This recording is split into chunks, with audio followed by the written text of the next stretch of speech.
The title of my talk is Geometries related to the critical values of calibrations. Basically I will talk about calibrated geometry and then the critical submanifolds. So first, what is a calibration? Now we have a Riemannian manifold, so Mg, so there's a metric on it. So we have a closed differential P form on it. To call it a calibration, it must satisfy a certain property. So what is this property? So just for any point on the manifold and for any oriented p-dimensional subspace of the tangent space, if you restrict the form on this space, then it must be a multiple of the volume form.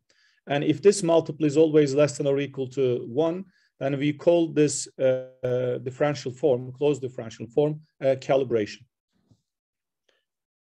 So here, if you look at, we are saying lambda is less than or equal to 1. So here, the biggest value will be 1, according to our definition. So if that value is 1, which means if you restrict your form, if it is equal to the volume form on this subspace, oriented subspace of the tangent space, then we call that plane a phi plane or a calibrated plane. So it's a p-dimensional subspace. We call it a calibrated plane or phi plane. If you look at all possible phi planes, then that forms a set, and we call that the contact set of the calibration. It's actually more than a set. It becomes a submanifold of the Grassmannian bundle. So what is happening here is the following. If you think about just a specific point and the tangent space, consider all possible p-dimensional subspaces of this tangent space. So it forms the Grassmannian of GP-TXM, so or GPN. So if you look at the differential form, it becomes a function on this compact set. So for any point on this Grassmannian, it's just a p-dimensional subspace, oriented subspace. You can feed your differential form with this subspace by just choosing an oriented orthonormal basis, and eventually it will give you a value. And that value will vary between -1 and 1. So the biggest value will be 1. And similarly, -1 is also the minimum value, but it's just because of the orientation. If you change the orientation of the space, then you will get -1 for the maximum ones. So because of this, basically what we get here is in the Grassmannian, we have certain subset. This is basically the contact set, a special set. So you can understand in the following, there are certain p-dimensional subspaces in every tangent space. They are special for us. And these special planes are called calibrated planes. So in the Grassmannian, it forms a set for a fixed point. In the bundle, of course, it forms a Grassmannian subbundle. So now, what is a calibrated submanifold? So the thing is, I mean, a p-dimensional submanifold of a Riemannian manifold is called a calibrated submanifold. If you restrict your form onto this manifold, it becomes the volume form.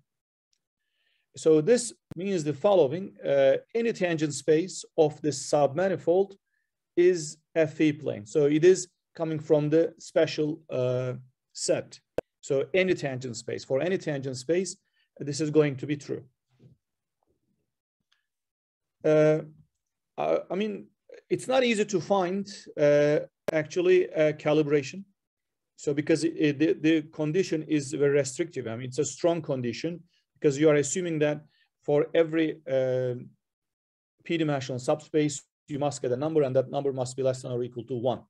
It's a very strong condition. But if your manifold is something special, if there's an extra structure other than just being a Riemannian manifold, then these forms come automatically. And we get this thing basically from the classification of holonomic groups. So for holonomic groups, basically tells something about the speciality of your manifold. If your holonomic group is in the general case, I mean, holonomic group is SON if there is no extra structure on your manifold. So it's just an orientable manifold. This is what we get. But if your manifold is a Kähler manifold, then this becomes UN, a holonomic group. And Calabi-Yau case, it becomes SUN. Of course, I mean, these are going to be complex manifolds. So their real dimension is 2, and they're even dimensional. So when you have a quaternion Kähler manifold, which is an extra structure, then your holonomic group becomes SPN times SP1. When you have a Kähler, hyperkähler manifold, then their holonomic group becomes SPN.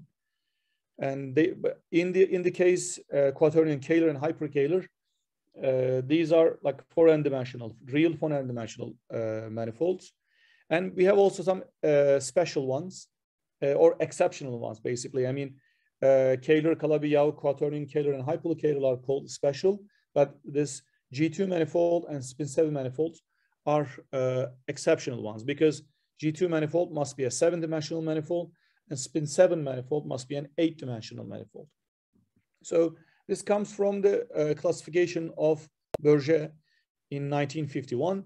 So he said that for possible holonomic groups for simply connected Riemannian manifolds, which are irreducible. Irreducible means they are not written as the Cartesian product.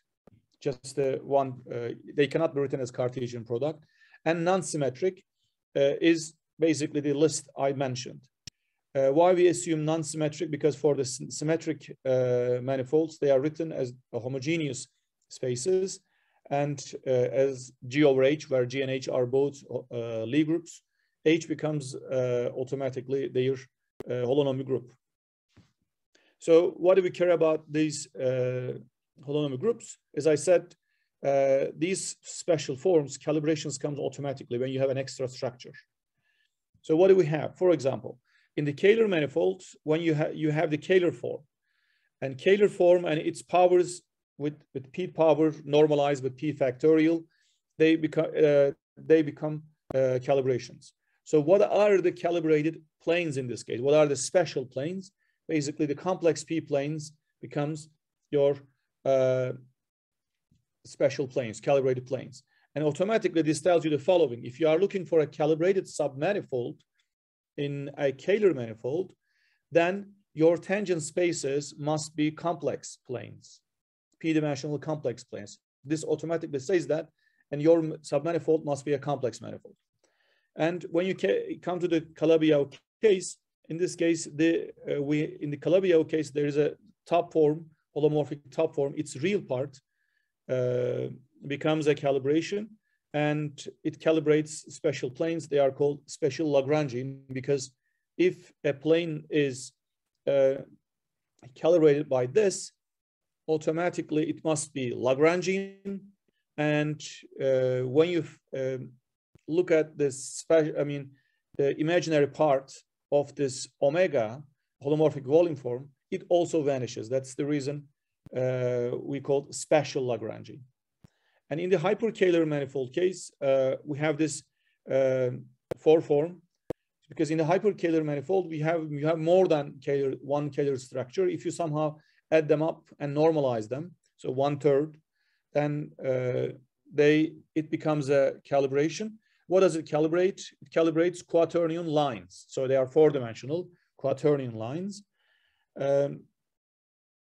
So in the G2 case, we have associative 3 form, and it's Hodge-Duhl, which is co-associative 4 form. They come in this case. And in the spin 7 manifold, there's a special form, which is called Cayley form, 4 form. And their calibrated planes come, and they get their names from the name of the forms. So why do we care about this calibrated submanifolds? Let's come to the fundamental term of calibration theory. So if you have a Riemannian manifold and a calibration on this, if you have a compact calibrated submanifold, then this submanifold is volume minimizing in its homology class. So which basically says that they are minimal submanifolds. and they are more than minimal actually. So if you look at all the representatives of the homology class represented by this manifold, among those, this has the minimum value. And if you look at its proof is basically just one line. And if you have a compact calibrated submanifold and take any other submanifold n prime, which basically they share the same homology class. And if you look at this, the phi, if you evaluate on n, since phi is a calibrated submanifold, phi becomes automatically the volume form. So it's automatically the volume form. And so when you integrate this on n, you get the volume of the manifold. But now by using Stokes theorem, so this has the same integral if you integrate phi on n prime. But here the volume of n prime will be bigger or equal to this integration. Why? Because on n prime, we don't know whether phi is the volume form, but it is always less than or equal to the volume form. So that's the reason this integral will be, this integral will be always less than or equal to the volume of the submanifold. That's the reason, because of this inequality, the volume of n is always less than or equal to the volume of n prime. Of course, if n prime is calibrated, then they will have the same volume. So this may happen. I mean, you may deform your submanifold, but again, it may stay calibrated. Okay. So now I want to give a very simple example, because we came from a lot of definitions, maybe confusing. So let's just look at the following example. So consider R2 with the one form dx. And here we have two, basically del x and del y. They form an orthonormal basis for any point, for any tangent space at any point of R2. Then let's look at whether they satisfy, it satisfy the conditions. So the first, we have to check closeness, and it's automatically closed because it's constant coefficient. ddx is 0. Second thing, if you feed it by a one-dimensional subspace of R2, which is just a line-oriented line, it must be of the form alpha dx plus beta dy. It must be of this form, where, because you are looking for orthonormal, alpha square plus beta square must be 1. So if you feed this with dx, then dx will read automatically the coefficient of del x, so you will get alpha. And since alpha square plus beta square is 1, alpha will be always less than or equal to 1, so it automatically satisfies conditions. So dx is a calibration. So what does it calibrate?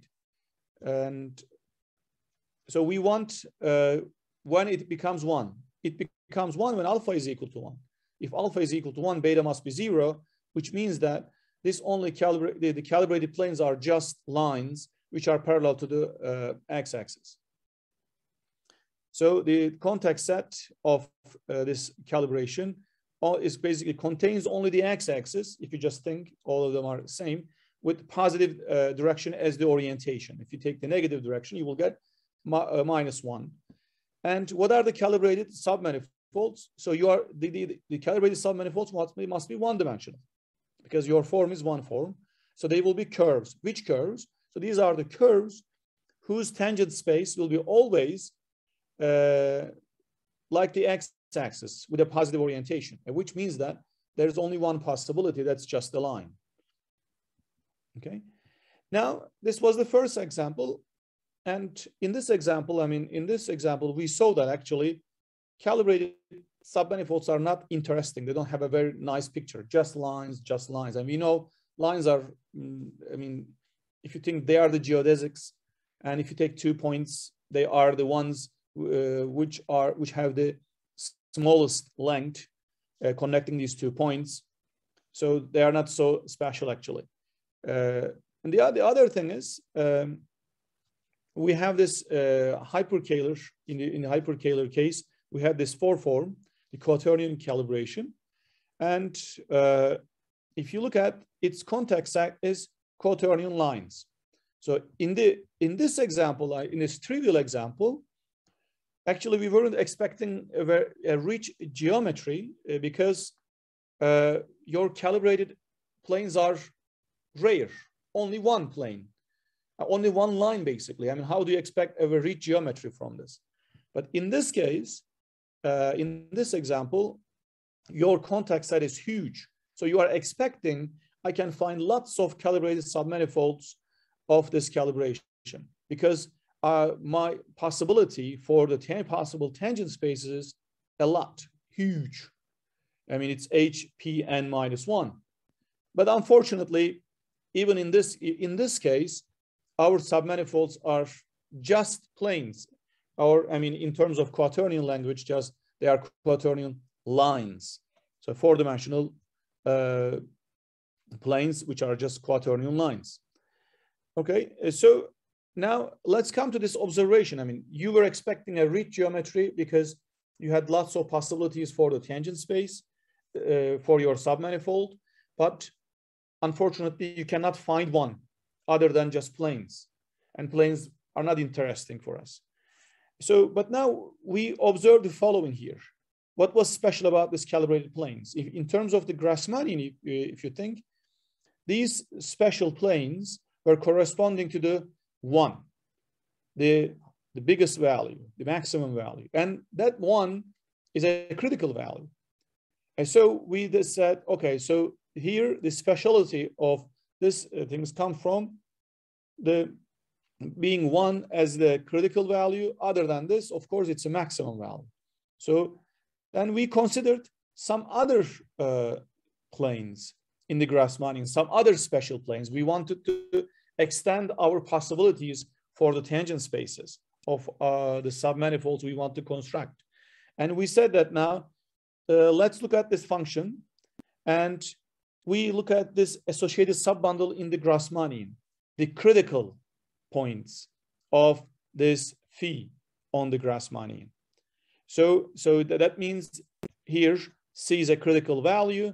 You look at all the planes which are mapped to this critical value, and we will call this special for us.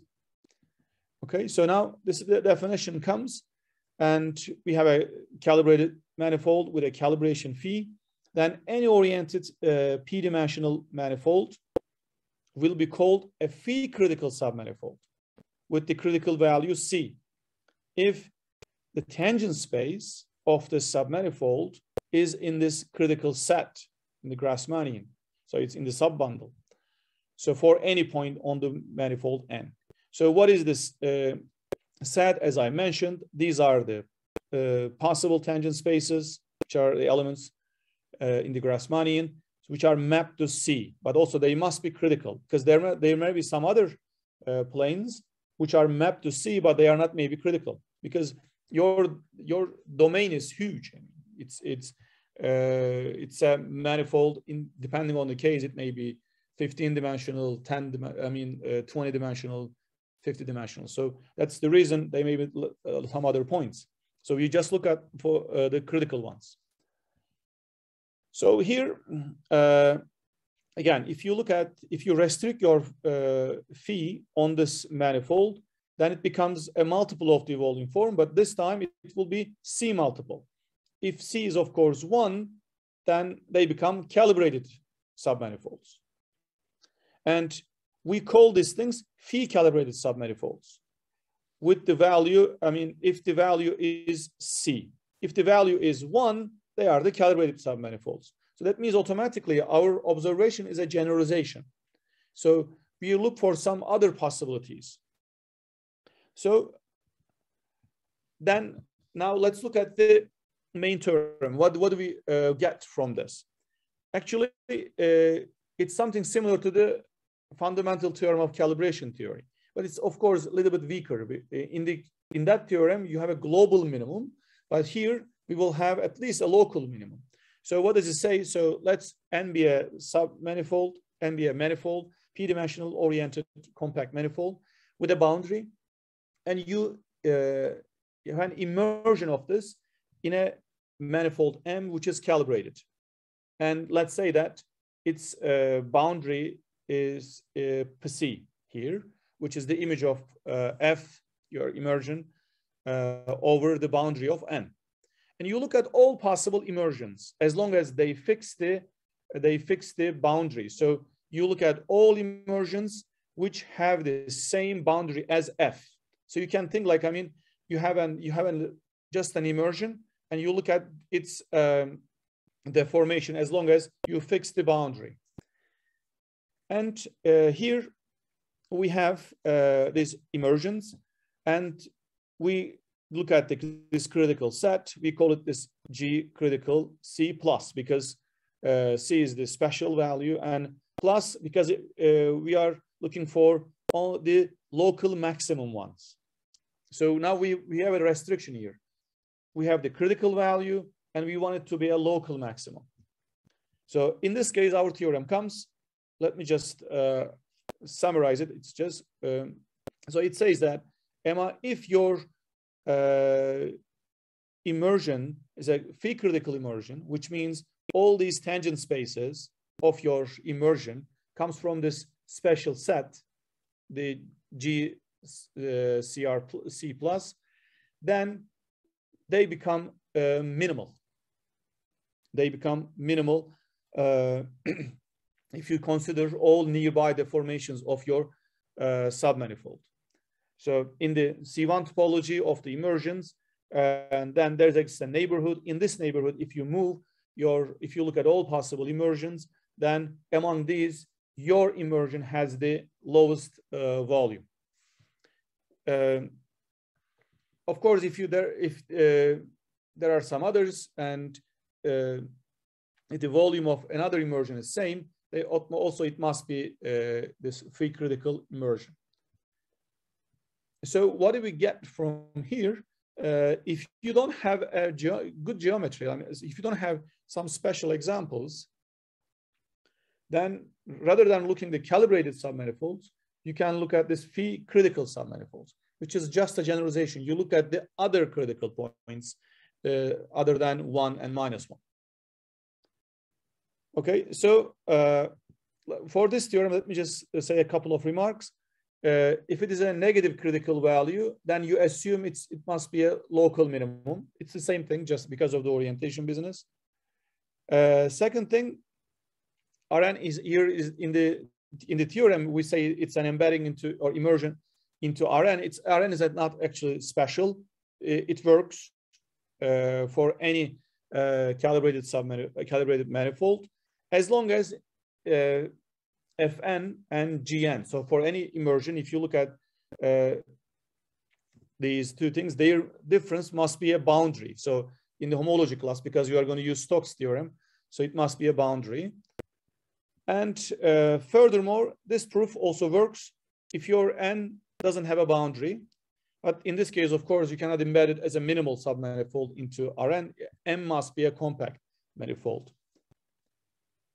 So now this was the theorem I proved. In my theorem, I was assuming this critical value to be a local maximum, and this theorem was working. So it was saying these phi critical submanifolds will be minimal if your critical value is a local maximum.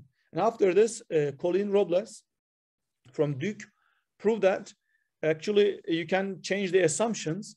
And if your calibration is a parallel calibration, so rather than being closed, it is parallel, so nabla phi will be 0, then phi critical submanifolds will be also minimal submanifolds, as long as your critical value is a non-zero value. So in my case, it works for for a calibration. It doesn't have to be parallel, just closed is enough.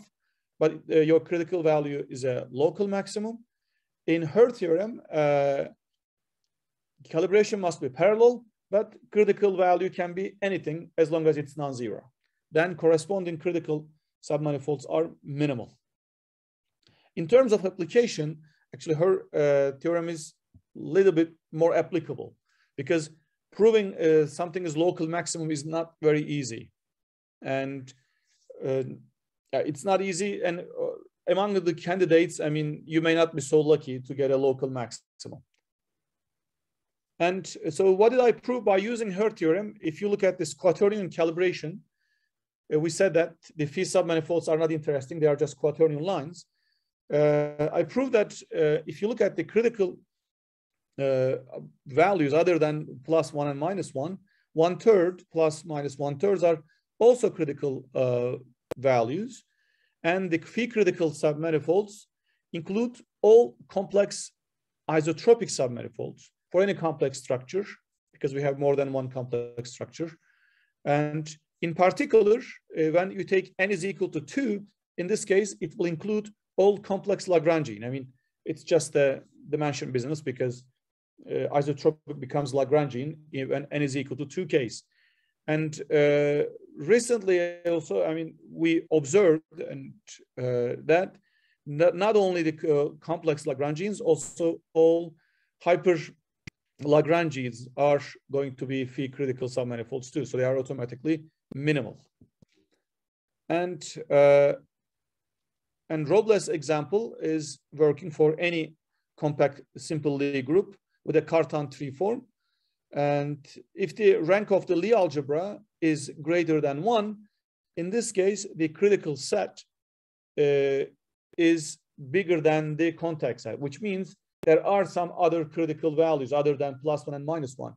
I mean, among all those calibrations I mentioned in this Berger list, or Kähler calibration, associative, co-associative, Cayley, and hyperkähler, vice versa, they all have 2 critical values, +1 and -1, nothing more.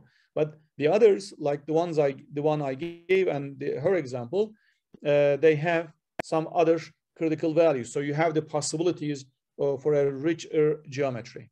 And in this case, the principal embedding of SU2 in SU3 is a phi critical embedding with the critical value 1/2. And while I was writing my paper, so this part of this paper was written years ago, and I was looking for an example for my theorem, and it wasn't easy. I mean, I tried lots of things, but unfortunately, I couldn't get an example. But I eventually, I mean, luckily, let's say, I saw one in the literature, which was proved in 1994, as far as I remember. But at that time, of course, I mean, they were doing something else, and they came up with this example. But they only say that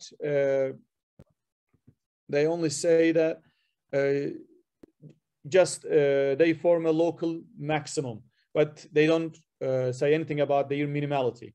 So, but according to my theorem, if you look at the Lie's example, if you take this form, then they will be minimal, and eventually, at least I saw that I can find some examples for my theorem. So this was it. Thanks for listening and coming to my talk. I will be happy if you have any questions to answer. Thank you very much for your exceptionally good talk, Professor.